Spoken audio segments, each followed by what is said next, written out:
Hello, and thank you for joining us for this month's episode of the Fire Strong podcast.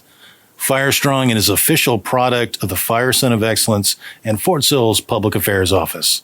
I'm your host, Don Herrick. And I'm Keith Pennell. And today in the studio, we have Command Sgt Major Stephen Burnley, the Fire Center of Excellence and Fort Sill's Command Sgt Major. Sgt Major, thank you for joining us today. Hey, good afternoon, Don and Keith. Hope all's going well down here for you guys. We're always living the dream down here in the Public Affairs Office. So, Sgt Major, we always like kicking these off with asking you just to tell the community a little bit about yourself. Okay, I'm Steve Burnley, currently serving as the Command Sergeant Major here at the Fire Center of Excellence. Been serving in our great Army for about 29 years. Joined back in 1993 out of Alexandria, Virginia. Came in as an air and missile defense Avenger crew member, serving in various short-range air defense units in Korea. Spent a lot of time at the 82nd Airborne Division, jumping out of airplanes there with the Stinger missile. And over time, I served all the traditional assignments that an air defender, short-range NCO would serve in. As well as an observer controller at JRTC. As a Sergeant Major, I've served in Patriot units here at Fort Sill. I spent 5 years in Europe with the 10th Army Air and Missile Defense Command, and then had the opportunity to serve as a Command Sergeant Major for the 32nd Army Air and Missile Defense Command at Fort Bliss, Texas, and then as the Air Defense Artillery School and Branch Sergeant Major right here at Fort Sill, prior to assuming the roles here at the Fire Center of Excellence back in July of 2020. So a nice, well-rounded career and literally all over the globe, Sgt Major. It's been exciting times. I've been very fortunate to serve in all the theaters that the Army has. Spent some time in Korea and Japan. I've served in the space realm. I've been blessed. The Army always gives us so much, and I've always been excited at where it took me too. So I know a lot of our NCO listeners that are out there in the verse, as we like calling it, are always looking for, senior level advice on broadening assignments or, what they need to help them in the promotion realm. So what advice do you have, Sgt Major? So I'll tell you, I get asked that question a lot of what do I need to do to get promoted, or what should I be doing to get ready for the next job? And most of the time I tell our leaders and soldiers out there that, number one, you just need to do the best job you can with the job that you have. That's the key to almost everything, especially at our junior mid-grade levels. Human Resources Command does a pretty good job of getting soldiers to where they need to be and have the opportunities to gain experiences, assignments, and develop over time. And I think sometimes our soldiers and leaders out there spend too much time worrying about what's next instead of focusing on where they're at. Yeah. So first off, I would tell anybody out there that, number one, do the best job where you're at. So the second part to that is, as you ask about broadening opportunities, I think there's also a rush out there sometimes for soldiers to check the block in the job they're in and just move immediately to a broadening assignment because there's this urge, like I have to get a broadening assignment in order to be competitive for the next rank. And that's not entirely true. As I described about doing the best job you can with the job that you have, I think it all starts there. And for the field artillery and the air defense artillery specifically, I know that Sergeant Major McMurdy and Sergeant Major Gray have done an incredible job at capturing what leaders and soldiers need to do in their careers and what jobs they have to do in order to be successful. And they've even gotten it to the point in the DAPAM 600-25 of laying out minimum time standards associated with the positions that will help soldiers, hold them in a position and in some cases stabilize them in that job and give them the time to develop the skills, experience, knowledge necessary so that they are successful at the next grade. And those are minimum time standards. As an example, and I'll just use the air defense artillery side as a 14 Papa, what they're looking for is for a sergeant to serve 18 months in his team leader position, and a staff sergeant to serve 24 months as a squad leader. platoon sergeants, sergeant first class, that key developmental position is a platoon sergeant, and we're looking for them to serve 24 months in those positions, and that's the minimum before we even look at considering them, for a broadening opportunity. So I would just, those two things up front: do the best job you can where you're at. Don't be in a rush to move on to a broadening opportunity. Gain the knowledge, skills, attributes in those key developmental positions for their MOS and skill grade. And then the broadening opportunity is exactly what it's called. It's an opportunity, and it could be a joint, NATO, drill sergeant, recruiter, instructor, might be an IG position, could be a SARC or EO or something along those lines. And they're geared to increase the knowledge, not only of themselves in the Army, but of policy programs, and increase skills beyond their CMF so that it sets them up for more responsibility down the road. Great advice. Really master your own craft before you go into those broadening assignments. Yeah, and if, an easier way to look at it, I know I referenced the DAPAM 600-25, and that will, kind of give the big picture of it. But if soldiers or leaders out there just go to the Army Career Tracker, and as they navigate through there on planning their careers, there are great career maps that are laid out there by MOS and skill grade that say what they should be doing or what they recommend doing for operational force, generating force, and broadening opportunities. It also lays out professional military education they could be doing, functional training, civilian education, boards and stewards of the profession type stuff. So it's a great tool. And like I said, here at the Fire Center of Excellence, the Field Artillery and the Air Defense Artillery have done an incredible job of keeping those documents up to date and relevant, even as our Army continues to change and open up new units and new jobs out there. So I've always been so impressed is I remember the day I came in, and then the Army Career Tracker, it's just made that process of knowing what gateways you need to accomplish in your professional career so much easier for anyone. You can access it at their phone. First of all, Don, when did you come in? Oh, yeah. Well, that's, we're definitely not mentioning that. Oh, okay. All right. So, yeah, I've just been very impressed with that platform. Yeah, Army Career Tracker has been an incredible platform. We've utilized it for sponsorship. I mentioned the 600-25 reach back in there and planning your careers, but also has a part in there where you can develop an individual development plan, select a mentor, and your mentors can review your plan, provide you feedback as you help, that underutilized domain of self-development that we don't always hit. We do a pretty good job in the operational realm, the institutional domain. We get our opportunities to go to PME and other courses, but usually the lacking area is the individual motivation to knock out stuff in the self-development realm. So really, a soldier can pretty much take charge of their own career. So that's the expectation. Yeah. A soldier controls their destiny, and as the Army has, talked about putting people first. In the new enlisted manning cycle that's out there, soldiers are preferencing their assignments. They're getting options that they may not have seen in the past. They're coming into windows. They know when their windows are coming in that they're going to be looked at. And most soldiers are getting one of their top 3 choices as they're out there, looking at assignments. So IDPs, Sergeant Major, those individual development plans, what is that process looking like today? So it's, I already mentioned the Army Career Tracker where, soldiers can go in there, build their individual development plans and send them to their mentors and get them reviewed.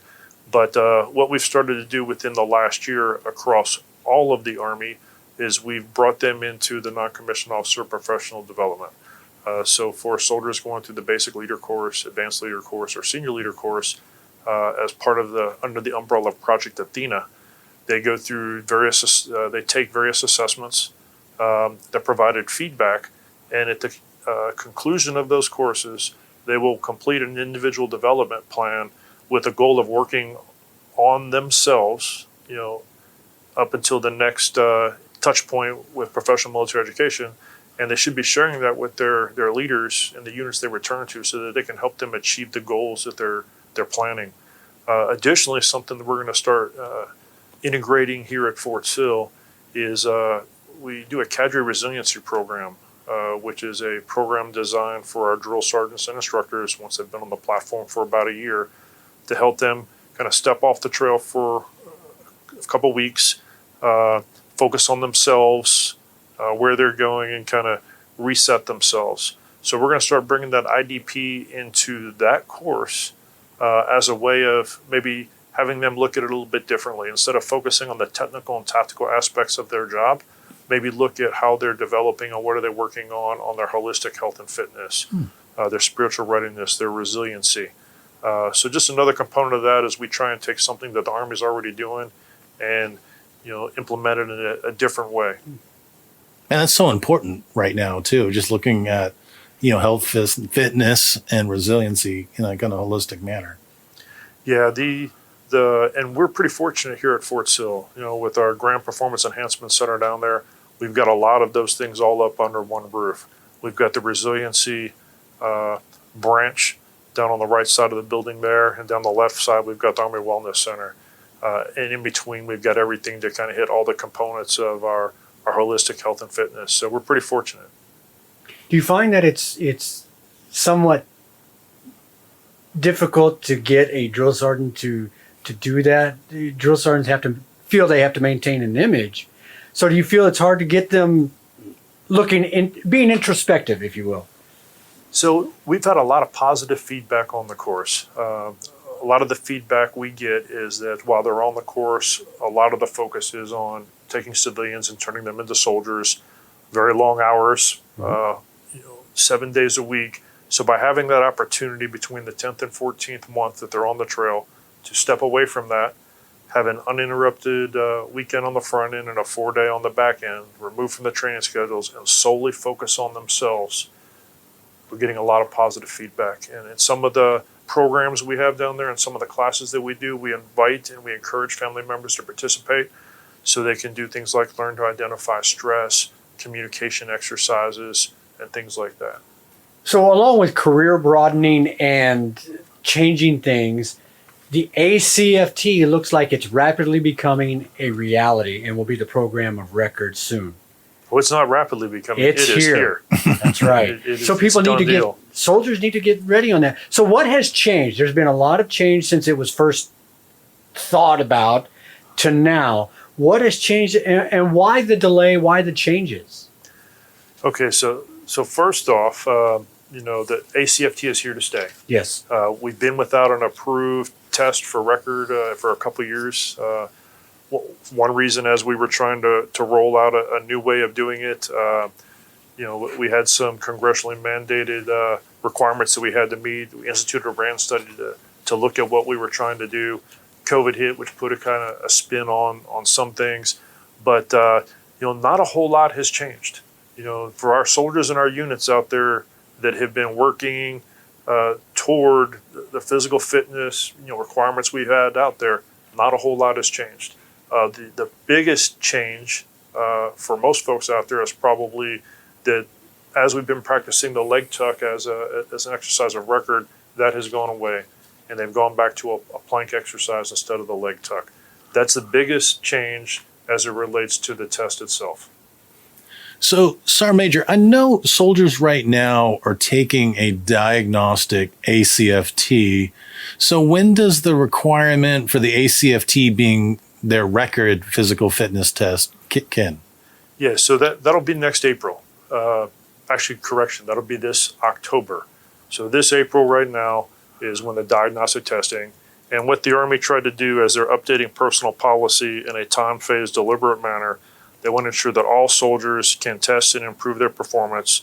And the way that we're doing that is through the diagnostic ACFT from this April until October. And then there's some other things that will happen during that period as well. So once we get to 1 October, there are, depending on whether you are in school or in an initial entry training course, there are some different ways that test will either be a diagnostic or record. For an example, if you're in basic training during that time coming into the Army and you graduate after 1 October, then that ACFT will be a graduation requirement. If you are attending one of our professional military education courses, I'll just use ALC or SLC. If that course starts after 1 October, then the ACFT will be a graduation requirement for that course. On our non-commissioned officer evaluation reports, ACFT results will be annotated on there if the through dates are on or after 1 October. And then there's some other nuances with commissioning, promotions, and separations and all that stuff. But I would tell you, as we're rolling out this, and the announcement was made last month, units across the Army began an ACFT chain teach on their installation. I personally held an LPD session here on Fort Sill while I trained all of the sergeant majors on the installation, and they went back to their units and are driving this down to the lowest level. And part of the goal of doing that ACFT chain teach was to stimulate dialogue within the units and talk about the same things that you're asking me questions on today. Sergeant Major, why the change to an age and gender-based scoring scale? Yeah, so that question gets asked a lot, and I'll tell you that the shift to the age and gender performance norm scoring scale was based on a whole lot of data that was compiled. It was soldier feedback. There were thousands of tests that were completed, and then analysis, as I mentioned earlier, that was done from the RAND independent study. And what happened was, with these age and gender-based norm scales, it more accurately reflects a distribution of performance across all elements of the Army, and ensures a fair transition to the new fitness test of record. But I'll tell you, the ACFT scores are still rigorous and will enable the Army to promote a culture of physical fitness and readiness. So I think my last question I have, Sergeant Major, and I know it's been around, especially on social media, is why did the Army decide to remove the leg tuck from the test? So I'll tell you, as they took a hard look at the leg tuck, what they found was that it wasn't a good measure of core body strength. This was actually what the test that we were trying to develop was going to do. The leg tuck required a level of upper body strength, grip strength. So what was happening was we would have soldiers that didn't have the right grip strength or upper body strength to hold themselves and weren't able to actually work out their core muscle groups. So they went in and they have replaced the leg tuck now with the plank. Plank is being used by the Marines and the Navy. They already have an established scoring standard out there. So, and like I said, the RAND study determined that the plank was probably a better test to get after what we were trying to measure. Well, that's awesome. Hey, so we're getting close on time, Sergeant Major. So I always like wrapping up if there's any message or advice that you want to leave for the force. As I move around Fort Sill here and talk to our soldiers and leaders and about the great Army we serve in, I usually leave them with one saying, and that is, I challenge them to be the leader that they want to be led by. Everybody talks about, hey, how can I be the Sergeant Major of the Army one day, or how can I be the Sergeant Major of EFCO? And I said it all starts with just be genuine, be yourself, and be the leader that you want to be led by. It's that simple. That's great, Sergeant Major. So I would like to thank Command Sergeant Major Stephen Burnley for being our guest today, and you all have been listening to Fire Strong.